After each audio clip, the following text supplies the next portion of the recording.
మాజీ మంత్రి జీవన్ రెడ్డిపై ప్రభుత్వ విప్ ఆది శ్రీనివాస్ విమర్శలు గుప్పించారు. జీవన్ రెడ్డి ఆత్మాభిమానాన్ని వదులుకున్నారని అంటున్నారు.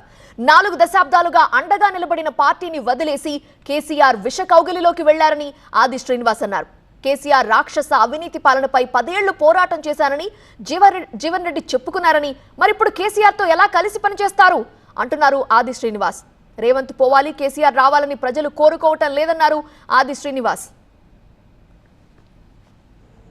జీవన్ రెడ్డి గారు తన ఆత్మ అభిమానాన్ని చంపుకొని 4 దశాబ్దాలుగా కాంగ్రెస్ పార్టీలో ఉండి ఈరోజు కేసీఆర్ గారి కౌగిల్లోకి వెళ్లిపోయినటువంటి సందర్భం చూస్తే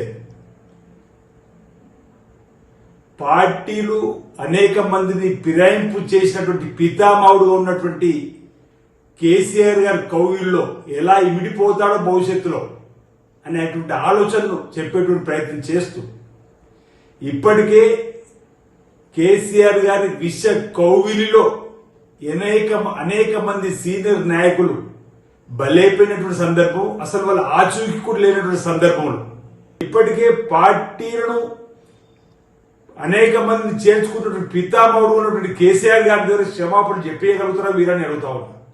మరో మాట,